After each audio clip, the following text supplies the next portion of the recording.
നമ്മുടെ സുരേഷ് ഗോപിയുടെ ഇളയ മകനുണ്ട്. അദ്ദേഹത്തിൻ്റെ പേര് മാധവ് സുരേഷ് എന്നാണ്. ഈ മാധവ് സുരേഷിൻ്റെ ഒരു സിനിമ ആദ്യത്തേത് ഇറങ്ങിയിട്ടുണ്ടായിരുന്നു. അതിൻ്റെ പേര് കുമ്മാട്ടിക്കളി എന്നാണ്. ആ കുമ്മാട്ടിക്കളി എന്ന് പറയുന്ന സിനിമ തന്നെ എൻ്റെ പ്രിയപ്പെട്ട പ്രേക്ഷകരൊന്ന് കാണേണ്ടതാണ്. അതിഗംഭീരമായിട്ടുള്ളൊരു സിനിമയാണ്. കാരണം ചിരിച്ച് നമ്മൾ മരിക്കും. അവർ വളരെ സീരിയസ് ആയിട്ട് ചെയ്യുന്ന ഒരു കാര്യമാണ്. അപ്പോൾ അതിലൊരു രംഗം ഞാൻ നിങ്ങളോട് പറയാം. ഒരു ക്ലൈമാക്സിൽ രംഗം എന്ന് പറയുന്നത് വില്ലനെ കാണാൻ വേണ്ടിയിട്ട്, ഞാനത് OTT കണ്ടത്. തിയേറ്ററിലൊക്കെ പോയി കണ്ടിട്ടുണ്ടെങ്കിൽ നമ്മൾ തിയേറ്ററിൽ നിന്ന് ചാടി മരിച്ചാനെ. പക്ഷേ ഭാഗ്യത്തിന് സംഭവിച്ചില്ല. അപ്പോൾ OTT നമ്മളത് കണ്ടു കഴിഞ്ഞപ്പോൾ എന്ന് പറഞ്ഞാൽ അതിൻ്റെ ഏറ്റവും അവസാന രംഗത്ത് എന്ന് പറഞ്ഞാൽ വില്ലനെ കൊല്ലാൻ വേണ്ടിയിട്ട് ഇവൻ ഇടിച്ച് പഞ്ചറാക്കി കഴിയുമ്പോഴത്തേക്കും വില്ലൻ്റെ ഒരു കോള് വരികയാണ്. അപ്പോൾ കോൾ ഇവൻ അറ്റൻഡ് ചെയ്യുകയാണ്. അപ്പോൾ അറ്റൻഡ് ചെയ്യുമ്പോൾ എന്താണെന്ന് വെച്ചിട്ടുണ്ടെങ്കിൽ വില്ലൻ്റെ ഭാര്യ പ്രസവിച്ചു എന്നാണ് കേൾക്കുന്നത്. അപ്പോൾ വില്ലൻ്റെ ഭാര്യ പ്രസവിച്ചു എന്ന് കേൾക്കുമ്പോൾ ഉടനെ തന്നെ ഇവൻ്റെ കമൻ്റ് എന്ന് പറഞ്ഞാൽ ഇവൻ്റെ ഡയലോഗ് എന്ന് പറയുന്നത് ഉടനെ തന്നെ ഇവർ പറയുന്നത് എന്തിനാടാ കൊന്നിട്ട് എന്നാണ് ചോദിക്കുന്നത്. ഓക്കെ, ഇതൊരു ഡയലോഗ് ഡെലിവറിയൊക്കെ ഒരു പ്രത്യേക രീതിയിലാണ്. എന്തിനാടാ കൊന്നിട്ട് എന്നാണ് ചോദിക്കുന്നത്. ഓക്കെ, ഇനി ആ കുട്ടിയും നമ്മളെപ്പോലെ അനാഥരാകാനോ എന്നാണ് ചോദിക്കുന്നത്. എന്നിട്ട് ഇവൻ പറയുന്ന അടുത്ത ഡയലോഗ് ഉണ്ട്, ഞങ്ങൾ അനാഥരാണ് പക്ഷെ ഗുണ്ടകളല്ല എന്നാണ് പറയുന്നത്. അപ്പോൾ അത്തരത്തിൽ ഈ ഡയലോഗ് ഡെലിവറി ഒന്നും അത്ര ശരിയായിട്ടില്ല. ഞാൻ മിമിക്രി പഠിക്കാത്തതുകൊണ്ട് യഥാർത്ഥത്തിൽ മിമിക്രി പഠിച്ചിട്ടുള്ള ആളുകൾ അത് കേട്ടിട്ടുണ്ടെങ്കിൽ അത് ഗംഭീരമായിരിക്കും. ഒരിക്കൽ കൂടി ഞാൻ പറയാം, ഞങ്ങൾ അനാഥരാണ് പക്ഷെ ഗുണ്ടകളല്ല എന്നൊക്കെ പറയുന്ന ഡയലോഗാണ്. അപ്പോൾ അങ്ങനെയൊക്കെയുള്ളൊരു സിനിമ നമ്മളൊരു കണക്കിനാണ് കണ്ടു തീർത്തത്. സത്യം പറഞ്ഞാൽ വീട്ടിലിരുന്ന് കണ്ടതായതുകൊണ്ട് വേറെ വലിയ കുഴപ്പങ്ങളൊന്നും സംഭവിച്ചില്ല എന്നുള്ളത് പറയാം. അപ്പോൾ അതിന് ശേഷം അദ്ദേഹത്തിൻ്റെ ഒരു പുതിയ സിനിമ വന്നിട്ടുണ്ട്. ഈ പുതിയ സിനിമ വന്നു എന്നുള്ളത് മാത്രമല്ല, അത് വലിയ വിവാദമായി മാറിയിരിക്കുകയാണ്. കഴിഞ്ഞ ദിവസം ഞാൻ ബൈ ചാൻസിൽ നമ്മുടെ അശ്വന്ത് കോക്ക് എന്ന് പറയുന്ന ഒരാളുടെ വീഡിയോ കണ്ടു. അദ്ദേഹത്തിന് അനുകൂലമായിട്ടും എതിരായിട്ടൊക്കെ ഞാൻ വീഡിയോ ചെയ്തിട്ടുണ്ട്. അശ്വന്ത് കോക്ക് എന്ന് പറയുന്ന വളരെ പോപ്പുലറായിട്ടുള്ള ഒരു സിനിമാ നിരൂപണം എന്നൊന്നും പറയാൻ പറ്റില്ല, സിനിമയെ കുറിച്ച് പറയുന്ന ഒരാളുടെ വീഡിയോകളാണ്. അപ്പോൾ ആ വീഡിയോയിൽ അദ്ദേഹം പൊട്ടിത്തെറിക്കുകയാണ് ചെയ്തിട്ടുള്ളത്. അദ്ദേഹം പറയുന്നത് എടാ പട്ടികളെ എന്നൊക്കെയാണ് വിളിക്കുന്നത്, നിൻ്റെ അച്ഛൻ കൊണ്ടൊന്ന് എനിക്ക് പണം തന്നോടാന്നൊക്കെയാണ് ചോദിക്കുന്നത്. അപ്പോൾ അതിൻ്റെ കാരണങ്ങളിലേക്ക് വരാം. അതിൻ്റെ കാരണം എന്താണെന്ന് വെച്ചാൽ ഇദ്ദേഹം തന്നെ പുതിയൊരു സിനിമ എടുത്തിട്ടുണ്ട്. ആ പുതിയ സിനിമ എന്ന് പറയുന്നത് അതിൻ്റെ അംഗം അട്ടഹാസം എന്നുള്ളതാണ് ആ സിനിമയുടെ പേര്. പേരൊക്കെ തന്നെ ഗംഭീരമാണ്. ആദ്യത്തേത് കുമ്മാട്ടിക്കളി, ആ കുമ്മാട്ടിക്കളി കഴിഞ്ഞ് ഇപ്പോഴുള്ള സിനിമയുടെ പേര് അംഗം അട്ടഹാസം. അപ്പോൾ അംഗം അട്ടഹാസത്തിൻ്റെ പ്രൊഡ്യൂസർ എന്ന് പറയുന്നത് 2 പേരാണ്. ഒന്ന് സാമുവൽ മത്തായി എന്ന് പറയുന്ന ഒരാളാണ്. അദ്ദേഹം പാവം മനുഷ്യൻ. അദ്ദേഹം അമേരിക്കയിൽ നിന്ന് ഇപ്പോഴും ജോലി ചെയ്തുകൊണ്ടിരിക്കുകയാണ്. ആ പണം കൂടെ മുടക്കിയതാണ്. പിന്നെ രണ്ടാമത്തേത് അനിൽകുമാർ ജി എന്ന് പറയുന്ന ഒരാളാണ്. ഞാൻ ഈ ജി എന്ന് കേട്ടപ്പോൾ അദ്ദേഹത്തെ ബഹുമാനം കൊണ്ട് വിളിക്കുമായിരിക്കുമെന്നാണ് വിചാരിച്ചത്. അങ്ങനെയല്ല, അദ്ദേഹമാണ് ഒരു താടിയുള്ള ഒരാളാണ്. അപ്പോൾ അയാളുടെ താടിക്കാര പട്ടി എന്നൊക്കെയാണ് മറ്റേ പാവം നമ്മുടെ അശ്വന്ത് കോക്ക് വിളിക്കുന്നത്. അദ്ദേഹം ഇനി മദ്യപിച്ചിട്ടാണോ സംസാരിക്കുന്നത് എനിക്ക് ഓർമ്മയില്ല. ഞാൻ മൈക്കൊന്നും വെച്ചിട്ടില്ല എന്ന് പറഞ്ഞ് വളരെ ഇമോഷണലായിട്ടൊക്കെ വന്ന് സംസാരിക്കണം. അപ്പോൾ നമുക്കങ്ങനെ തോന്നും. ഇനി യാഥാർത്ഥ്യം എന്താണെന്ന് നമുക്കറിയില്ല. അപ്പോൾ അതിൻ്റെ കാര്യം ഈ അനിൽകുമാറും അതുപോലെ തന്നെ അശ്വന്ത് ഈ മാധവ് സുരേഷൊക്കെ കൂടി ഒരു പത്രസമ്മേളനം വിളിച്ചു. ആ പത്രസമ്മേളനം നിങ്ങൾ കണ്ടതാണ്. കാരണം ആ പത്രസമ്മേളനം നല്ല എൻ്റർടൈനിങ് ആയിരുന്നു എന്നുള്ളത് പറയാതെ വയ്യ. നമ്മളത് കൃത്യമായി വിശകലനം ചെയ്താൽ വലിയ കോമഡിയാണ് എന്നുള്ളത് പറയാതെ വയ്യ. അപ്പോൾ അതിലവർ പറയുന്ന ഒരു പ്രധാനപ്പെട്ട ആരോപണം എന്ന് പറയുന്നത് 2-3 കാര്യങ്ങൾ പറയുന്നുണ്ട്. അതിലൊരു പ്രധാനപ്പെട്ട ആരോപണം എന്ന് പറയുന്നത് ഈ അശ്വന്ത് കോക്കിൻ്റെ പേരും പറഞ്ഞ് ഒരാൾ വിളിച്ചു, എന്നിട്ട് 1 ലക്ഷം രൂപ ചോദിച്ചു എന്നാണ് പറയുന്നത്. അപ്പോൾ അതിനാണ് അശ്വന്ത് കോക്കിന് ആദ്യമേ തന്നെ ദേഷ്യമുള്ളത്. കാരണം 1 ലക്ഷം രൂപ എന്ന് പറയരുത്, 10, 12, 15 ലക്ഷം രൂപയൊക്കെ പറഞ്ഞാൽ കുഴപ്പമില്ലായിരുന്നു. അല്ലാതെ 1 ലക്ഷം രൂപ വിളിച്ചു ചോദിച്ചു എന്നൊക്കെ പറഞ്ഞ് നാണക്കേടാണെന്നാണ് അശ്വന്ത് കോക്ക് പറയുന്നത്. അപ്പോൾ അതുകൂടാതെ പത്രക്കാരിൽ നിന്ന് ഒരാൾ പറയുന്നുണ്ട് 12 ലക്ഷം രൂപ ചോദിച്ചു എന്ന് കേട്ടിട്ടുണ്ട് ഒരു റിവ്യൂ ചെയ്യാൻ വേണ്ടി എന്നൊക്കെ പറയുന്നുണ്ട്.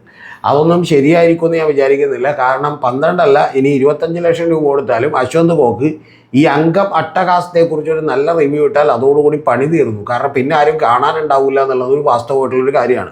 അതുപോലെ ഉണ്ണി വ്ളോഗ്സ് എന്ന് പറയുന്നത്, അത് ഞാൻ കണ്ടിട്ടില്ല. ഉണ്ണി വ്ളോഗ്സ് എന്ന് പറയുന്ന ഒരു പുള്ളിനെ കുറിച്ച് കൂടി പറയുന്നുണ്ട്. അവരിതുപോലെ പണം ചോദിക്കുന്നുണ്ട്. അപ്പോൾ 1 ലക്ഷം രൂപ ചോദിച്ചു, പക്ഷേ ഇദ്ദേഹം കൊടുത്തില്ല. അതായത് 1 ലക്ഷം രൂപ ചോദിച്ച ഒരു കാര്യത്തിലാണ്, നെഗറ്റീവ് റിവ്യൂ ചെയ്യാതിരിക്കാൻ വേണ്ടിയിട്ടാണ് ചോദിച്ചത് എന്നാണ് പറയുന്നത്. അതായത് ഒന്നും പറയാതിരിക്കാൻ വേണ്ടി, അനുകൂലമായിട്ട് ചെയ്യാൻ വേണ്ടിയല്ല, ഒന്നും പറയാതിരിക്കാൻ വേണ്ടിയിട്ടാണ് ചോദിച്ചത്. പക്ഷെ അങ്ങനെ ഇവർ കൊടുത്തില്ല. കൊടുക്കാത്തത് കൊണ്ട് യഥാർത്ഥത്തിൽ അശ്വന്ത് കോക്ക് വന്ന് റിവ്യൂ നടത്തി ഇവരെ പൊളിച്ചടുക്കി. അതുകൊണ്ട് ഇവരുടെ സിനിമ പരാജയപ്പെട്ടു പോയി, സുഹൃത്തുക്കളെ പരാജയപ്പെട്ടു പോയി എന്ന് പറഞ്ഞുകൊണ്ട് ഇവരാകെ സങ്കടപ്പെടുകയാണ് ചെയ്യുന്നത്. ഇത്രയും വരെ നമുക്ക് സഹിക്കാം, ഇത് കുഴപ്പമില്ല. ഇത് കഴിഞ്ഞതിന് ശേഷം ശരിക്കും പറഞ്ഞിട്ടുണ്ടെങ്കിൽ ഇവർ പറയുന്ന അടുത്ത വാചകങ്ങളൊക്കെ ഉണ്ട്. അത് കേൾക്കുമ്പോഴാണ് നമുക്ക് ഇവരുടെ ബുദ്ധിയില്ലായ്മയെക്കുറിച്ച് വലിയ അഭിമാനം തോന്നുന്നത്. അതെന്താണെന്ന് വെച്ചിട്ടുണ്ടെങ്കിൽ ഈ അനിൽകുമാർ ജി എന്ന് പറയുന്നത് ഇതിലാകെ പ്രശ്നങ്ങളാണ്. ഒന്ന് ഇദ്ദേഹം പറയുന്നത് ഈ ഇതിൻ്റെ വനിതാ തിയേറ്ററിൽ, എടപ്പള്ളിയിലുള്ള വനിതാ തിയേറ്ററായിരിക്കും, ആ തിയേറ്ററിൽ വെച്ചാണ് ഇതിൻ്റെ ആദ്യത്തെ ഷോ തുടങ്ങാൻ ആലോചിച്ചത്. അപ്പോൾ ഷോയിലേക്ക് വിളിച്ചിട്ടുള്ള ഒരുപാട് പേര് വന്നില്ല എന്നുള്ളതാണ് പറയുന്നത്. അപ്പോൾ വിളിച്ചിട്ടുള്ള ഒരുപാട് പേര് വന്നില്ല, അതിൻ്റെ പിന്നിൽ ഗൂഢാലോചന ഉണ്ടാവുമെന്നാണ് പറയുന്നത്. അതിൻ്റെ പിന്നിൽ ഒരു ഗൂഢാലോചനയില്ല അനിൽകുമാർജി. ഈ പുള്ളിയുടെ പടമാണ്, ഈ പറയുന്ന നമ്മുടെ മാധവ് സുരേഷിൻ്റെ പടമാണ്, പടം ഇങ്ങനെയുള്ളതാണെന്ന് അറിഞ്ഞിട്ടുണ്ടാവും. അപ്പോൾ അവരൊരു 3 മണിക്കൂർ അവരുടെ ജീവിതത്തിലെ വിലപ്പെട്ട സമയം കളഞ്ഞ് ഇവിടെ ഒന്നും ഇരിക്കില്ല, അത് ആദ്യം തന്നെ മനസ്സിലാക്കണം. അപ്പോൾ അതുകൊണ്ട് മുങ്ങി, അതിൻ്റെ പിന്നിൽ ഗൂഢാലോചന. അതിൻ്റെ പിന്നിൽ എന്ത് ഗൂഢാലോചന ഉണ്ടാകാനാണ്? ഇവർക്ക് പരിചയമുള്ള ആളുകളാണ്, അവർ പോലും വിളിച്ചിട്ട് വന്നില്ലെന്നാണ് ഇവർ തന്നെ പറയുന്നത്. ഇനി രണ്ടാമത്തെ കാര്യം എന്ന് പറയുന്നത്, ഒരു ഹാഫ് പടം എന്ത് ചെയ്തു, ഇട്ട് കഴിഞ്ഞപ്പോൾ അതിന് മറ്റേ ക്വാളിറ്റി ഉണ്ടായിരുന്നില്ല. തിയേറ്ററുകാർക്കൊക്കെ അറിയാം ഇതിനൊക്കെ ഇത്രയും ക്വാളിറ്റി മതി എന്നുള്ളത്, അതുകൊണ്ട് അവർ ക്വാളിറ്റി കുറച്ചാണ്. പിന്നെ ഇവർ ചെന്ന് സംസാരിച്ചപ്പോൾ ക്വാളിറ്റി കൂട്ടി. അപ്പോൾ അതുകൊണ്ട് തന്നെ ഇനി മാധവ് സുരേഷ് ഇവരുമായിട്ടൊരു ഡയലോഗിന് പുറപ്പെടുന്നുണ്ട് എന്നൊക്കെയാണ് പറഞ്ഞത്. ഡയലോഗ് ഉണ്ടായാൽ മിക്കവാറും ഇനി അവർ കുറച്ചപ്പോൾ ക്വാളിറ്റി കുറക്കാനാണ് സാധ്യത. അപ്പോൾ ഇതാണ് സംഭവിച്ചിട്ടുള്ളത്. ഈ സിനിമയിലെ ഏറ്റവും വലിയ വില്ലൻ എന്ന് പറയുന്നത് നമ്മുടെ കോക്പിറ്റ് ഷൈൻ ടോം ചാക്കോയാണ്. എന്ന് പറഞ്ഞാൽ കോക്പിറ്റ് എന്ന് പറഞ്ഞാൽ നിങ്ങൾക്ക് മനസ്സിലായേ, പുള്ളി വിമാനത്തിൽ കയറിയിട്ടുണ്ടെങ്കിൽ പുള്ളി പൈലറ്റിന് ഓടിക്കാൻ അറിയാമോ എന്ന് പരിശോധിക്കാൻ കോക്പിറ്റിൽ കൂടി കയറും. അപ്പോൾ അത്തരത്തിലുള്ള ഒരാളാണ് നമ്മുടെ ഷൈൻ ടോം ചാക്കോ, അദ്ദേഹമാണ് വില്ലൻ. പിന്നെ സൈജു കുറുപ്പുണ്ട്, പിന്നെ അന്ന രാജനൊക്കെ അഭിനയിച്ചിട്ടുണ്ട്. അപ്പോൾ ഇതൊക്കെ പോട്ടെ, ഇതെല്ലാം കഴിഞ്ഞു. ഇതിൻ്റെ ഏറ്റവും വലിയ അടുത്ത പുള്ളി പറയുന്നൊരു വാചകം എന്ന് വെച്ചാൽ, ഇവരിരുന്ന്, അതായത് ഈ ഖത്തറിലിരുന്ന് ഏതോ ഒരു പയ്യൻ, അവൻ ഇന്ത്യയിൽ മാത്രം റിലീസ് ചെയ്തിട്ടുള്ളൂ, പക്ഷെ അവനടക്കം വരുന്ന ഇതിനെക്കുറിച്ച് റിവ്യൂ ചെയ്തു. അപ്പോൾ അതെങ്ങനെ റിവ്യൂ ചെയ്തു, എന്നിട്ട് ഈ സിനിമയുടെ കഥ മുഴുവൻ പറഞ്ഞു എന്നാണ് പറയുന്നത്. അപ്പോൾ കഥ മുഴുവൻ പറഞ്ഞുകൊണ്ട് എന്ത് പറ്റിയെന്ന് അറിയാമോ? കഥ മുഴുവൻ പറഞ്ഞുകൊണ്ട് പറ്റുന്ന കാര്യം, എൻ്റെ പ്രിയപ്പെട്ട പ്രേക്ഷകർ ക്ഷമിക്കണം, ഞാനിത് പറയുന്നതല്ല, ഇത് അദ്ദേഹത്തിൻ്റെ വാക്കുകളാണ്. അപ്പോൾ കഥ മുഴുവൻ പറഞ്ഞത് കൊണ്ടിട്ട് ഈ 150 രൂപ കൊടുത്ത് സിനിമക്ക് കയറണവന് കൃത്യം 150 രൂപയുടെ ഒരു സാറ്റിസ്ഫാക്ഷൻ കിട്ടണം. 149 രൂപയുടെ കിട്ടരുത്, 151 രൂപയുടെ കിട്ടരുത്. അപ്പോൾ അങ്ങനെ സാറ്റിസ്ഫാക്ഷൻ കിട്ടണമെങ്കിൽ കഥ കേട്ട് കഴിഞ്ഞാൽ പിന്നെ ആരും പോയി കാണില്ലല്ലോ. അപ്പോൾ കഥ പറഞ്ഞതുകൊണ്ട് ആകെ പ്രശ്നമായിപ്പോയി. ഇത്രയും വരെ നമുക്ക് കുഴപ്പമില്ല. ഇത് കഴിഞ്ഞ് ഇവർ പറയുന്നത് അതുകൊണ്ട് ഇവരെന്താ ചെയ്യാൻ പോണെന്ന് അറിയാമോ? അത് കേട്ടിട്ടാണ് ഞാൻ തരിച്ചിരുന്നു പോയത്, ഞാൻ തകർന്നു പോയത്. അതുകൊണ്ട് ചെയ്യാൻ പോണെന്ന് വെച്ചാൽ, ഈ അനിൽകുമാർ ജി എന്ന് പറയുന്ന ഒരാൾ നേരെ ചെയ്യാൻ പോണത് ഇതിൻ്റെ ക്ലൈമാക്സ് റീഷൂട്ട് ചെയ്യാൻ പോണേ. കഥ എല്ലാവരും അറിഞ്ഞു പോയല്ലോ, ഒരു കഥാപാത്രം വരുന്നത് ഏത് സമയത്താണെന്നൊക്കെ ആളുകൾ അറിഞ്ഞുപോയി. ഇവരെല്ലാവരും കൂടി ഇരുന്ന് ഈ പടത്തെ നശിപ്പിച്ചു. ഒരു പടത്തെയും നിങ്ങൾക്ക് അങ്ങനെ നശിപ്പിക്കാൻ പറ്റില്ല. നിങ്ങളുടെ പടം നല്ലതാണെങ്കിൽ അത് ഉറപ്പായിട്ട് ഓടും. ഒന്ന്, ഇനി അതിന് റീഷൂട്ട് ചെയ്യാൻ പോണേണെന്നാണ് പുള്ളി പറയുന്നത്. ഏത് റീഷൂട്ട് ചെയ്യാൻ? ഈ കഥ മാറ്റി ഷൂട്ട് ചെയ്യാൻ പോണേണെന്ന്. അപ്പോൾ ആളുകൾക്ക് പിടുത്തം കിട്ടുമല്ലോ. അപ്പോൾ റീഷൂട്ട് ചെയ്യും, പക്ഷെ ഒരൊറ്റ കണ്ടീഷൻ കൂടിയുണ്ട്. ആ കണ്ടീഷൻ കൂടി കേട്ടിട്ടാണ് ഞാൻ അമ്പരന്ന് പോയത്. പുതിയ മുഖ്യമന്ത്രി വി ഡി സതീശൻ ഇവരിൽ നിന്ന് കാണും, ഈ പരാതികളൊക്കെ കൊടുക്കും. അപ്പോൾ വി ഡി സതീശൻ ഇവർക്കൊരു ഉറപ്പ് കൊടുക്കണം. എന്താണ് ഉറപ്പെന്ന് അറിയാമോ? ഇനി ഇങ്ങനെ ഉണ്ടാവില്ലെന്ന് പറഞ്ഞ് ഉറപ്പ് കൊടുക്കണം. അതായത് അശ്വന്ത് കോക്കിനെയും ഉണ്ണി വ്ളോഗ്സിനെയും ഇതുപോലെ കഥ പറയുന്ന എല്ലാവരെയും ഖത്തറിൽ പോയിട്ട് പോലും പുള്ളി അങ്ങനെ അറസ്റ്റ് ചെയ്ത് തൂക്കി അകത്തിടണം. എന്നിട്ട് ഇവരുടെ പടം റിലീസ് ചെയ്യിപ്പിക്കണം. റിലീസ് ചെയ്ത് 1 മാസം ഓടിയതിന് ശേഷം ഇവരെല്ലാവരും പുറത്തേക്ക് കൊടുക്കും. അപ്പോൾ ഇവർക്ക് പേടി ചെയ്യാൻ പറ്റില്ല. അങ്ങനെ ഒരു ഉറപ്പ് കൊടുക്കേണ്ടി വരും. അല്ലെങ്കിൽ ഇനി ഇവരെല്ലാവരെയും വിളിച്ച് ഉറപ്പ് കൊടുക്കണം. അങ്ങനെ ഉറപ്പ് കിട്ടിയാൽ പുള്ളി ഇത് റീഷൂട്ട് ചെയ്യുമെന്ന് പറഞ്ഞാൽ, ഒരു സിനിമ റീഷൂട്ട് ചെയ്യണമെങ്കിൽ ഒരു 4-5 ലക്ഷം രൂപ ഏറ്റവും കുറഞ്ഞത് അതിൻ്റെ പ്രൊഡക്ഷൻ ടീമിന് തന്നെ കൊടുക്കണം. അപ്പോൾ അങ്ങനെ ഒരു 5-8 ലക്ഷം രൂപയെങ്കിലും ചിലവ് വരുന്നൊരു പരിപാടിയാണ്. ഒരു 5-10 ദിവസം കൂടി റീഷൂട്ട് ചെയ്യാന്ന് പറഞ്ഞാൽ ഒരു 50 ലക്ഷം രൂപയും കൂടി കൂടുതൽ വരും.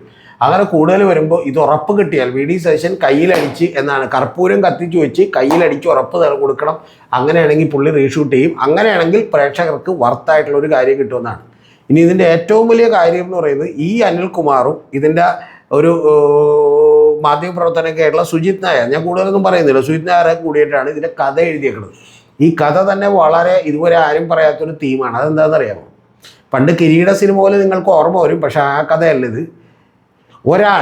അയാൾ ഗുണ്ടയായിത്തീരുന്നൊരു കഥയാണ്. എന്ന് പറഞ്ഞാൽ വളരെ സാധാരണക്കാരനായ ഒരു പ്രണയമുണ്ടായി. ആ പ്രണയത്തിൽ നിന്ന് വീണ്ടും എന്ത് ചെയ്തു, വലിയ എന്ന് പറഞ്ഞാൽ പ്രണയമുണ്ടായപ്പോഴേക്കും എന്ന് പറഞ്ഞിട്ടുണ്ടെങ്കിൽ ഇവൻ ചെന്നു, ഇവൻ ആളുകൾ തല്ലി എന്ത് ചെയ്തു, ഒതുക്കി. അതുകൊണ്ട് ഇവൻ തിരിച്ചു വന്നു. പക്ഷെ വീണ്ടും ആ പെൺകുട്ടി വിളിച്ചു. അങ്ങനെ ഇവൻ അവരെ നേരിടാൻ വേണ്ടി ഇറങ്ങിത്തിരിക്കുന്നു. അങ്ങനെ തിരിച്ചത് കൊണ്ട് എന്ത് ചെയ്തു, ഗുണ്ടയായിത്തീർന്നു. ഒരു സാധാരണ മനുഷ്യൻ ഗുണ്ടയായിത്തീരുന്ന ഒരു കഥയാണ്. ഇത് കേൾക്കുമ്പോൾ നിങ്ങൾ കിരീടമായിട്ടൊക്കെ കമ്പയർ ചെയ്യരുത്, അതെനിക്ക് ഇഷ്ടമല്ല. ഇത് ഫ്രഷ് ആയിട്ടുള്ള തീമാണ്. അപ്പോൾ ആ ഫ്രഷ് ആയിട്ടുള്ള തീമിലുള്ള കഥയാണ് ഇവരൊക്കെ കൂടി പറഞ്ഞ് നശിപ്പിച്ചത്. എനിക്ക് അശ്വന്ത് കോക്കിനോടും ബാക്കിയുള്ള ഈ ഉണ്ണി വ്ളോഗ്സിനോടൊക്കെ പറയാനുള്ളത്, ആരുടെങ്കിലും കടമേടിച്ചിട്ടാണെങ്കിൽ ആ 1 ലക്ഷം രൂപ തിരിച്ചു കൊടുക്കണമെന്നാണ്. ഇപ്പോൾ ഇത് കേൾക്കുമ്പോൾ അശ്വന്ത് കോക്കും ഉണ്ണി വ്ളോഗ്സൊക്കെ പറയും ഞങ്ങൾ മേടിച്ചിട്ടില്ലെന്ന് പറയും. മേടിച്ചിട്ടില്ലെങ്കിൽ കുഴപ്പമില്ല, നമ്മളെല്ലാവരും മേടിച്ചിട്ട്, ഇപ്പം ഞാൻ അയാളുടെ കാശ് മേടിച്ചെന്നാൽ പുള്ളിക്ക് ആരോപണമില്ല. പക്ഷേ എങ്കിൽ പോലും എൻ്റെ കയ്യിൽ കാശ് കിട്ടിയാൽ ഞാനിപ്പോൾ നാളെ എന്ത് ചെയ്തിട്ടാണെങ്കിലും ഇനി പിച്ച എടുത്തിട്ടാണെങ്കിൽ ശരി 1,00,000 രൂപ സംഘടിപ്പിച്ച് പുള്ളിക്ക് കൊടുക്കും. കാരണം പുള്ളി അത് റീഷൂട്ട് ചെയ്ത് അതിഗംഭീരമായിട്ടുള്ള പടമായിട്ട് ഇറക്കി നമ്മൾ കണ്ടാലല്ലാതെ നമുക്ക് ആർക്കും ഉറങ്ങാൻ പറ്റില്ല എന്നുള്ളതാണ് പ്രിയപ്പെട്ട അനിൽകുമാർ ജി പറയുന്നത്. അദ്ദേഹത്തിൻ്റെ രണ്ടാമത്തെ പടമാണെന്ന് പറയുന്നു. ആദ്യത്തെ പടം ഏതാണെന്ന് എനിക്കറിയാൻ പാടില്ല.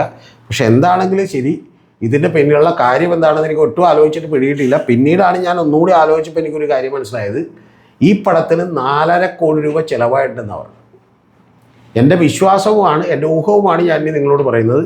ഈ സിനിമക്കെല്ലാം ഈ പുറത്തു നിന്ന് ഏതെങ്കിലും പ്രൊഡ്യൂസർ വന്നിട്ടുണ്ടെങ്കിൽ, സിനിമകൾക്കല്ല, ഇതിനല്ല ഞാൻ പറഞ്ഞു, എല്ലാ സിനിമകൾക്കും സംഭവിക്കുന്നത് നിങ്ങളൊന്ന് കേട്ടോ.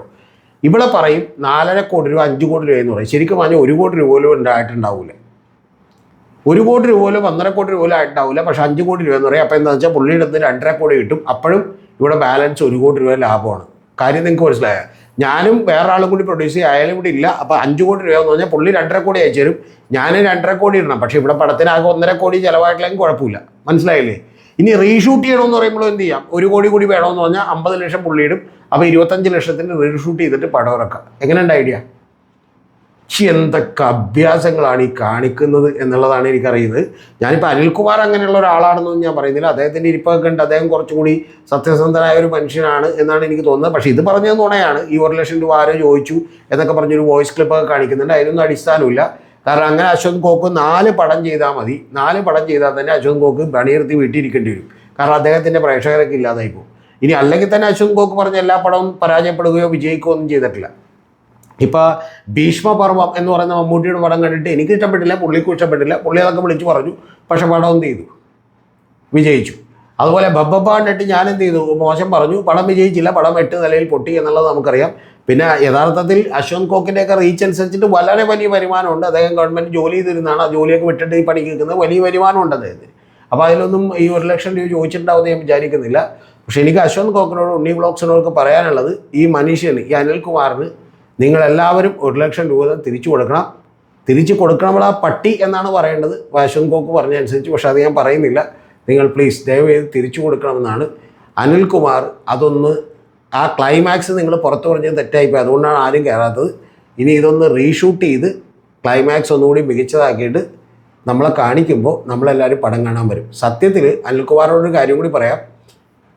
സത്യത്തിൽ ഈ വ്ളോഗ് ചെയ്തിട്ടുള്ള ഈ അശ്വന്ത് കോക്കിനെയും ഉണ്ണിനെയൊക്കെ വിളിച്ചിട്ട് എവിടെയെങ്കിലും വെച്ച് ഗംഭീരമായിട്ട് ട്രീറ്റ് കൊടുക്കണം. പറ്റുമെങ്കിൽ ആ ഖത്തറിലുള്ളവരെ കൂടി നിങ്ങൾ ടിക്കറ്റ് കൊടുത്ത് വിളിച്ചു വരുത്തണം. എന്താ കാര്യം എന്നറിയോ? നിങ്ങൾ വിളിച്ചിട്ട് നിങ്ങളുടെ ബന്ധുക്കളും സുഹൃത്തുക്കളും പോലും ആ സിനിമ കാണാൻ വന്നില്ല. അപ്പോഴാണ് ഇവരെ പോലെയുള്ള 3, 4, 5 പേർ പോയി സിനിമ കണ്ടത്. അതുകൊണ്ട് 4 ദിവസം കഴിഞ്ഞപ്പോൾ അവിടെ ഒരു മനുഷ്യനില്ലാത്തതുകൊണ്ട് ഇവർ തന്നെ അത് പിൻവലിച്ചു എന്നാണ് പറയുന്നത് തിയേറ്ററുകളിൽ നിന്ന്. അത്രയും നല്ലത്.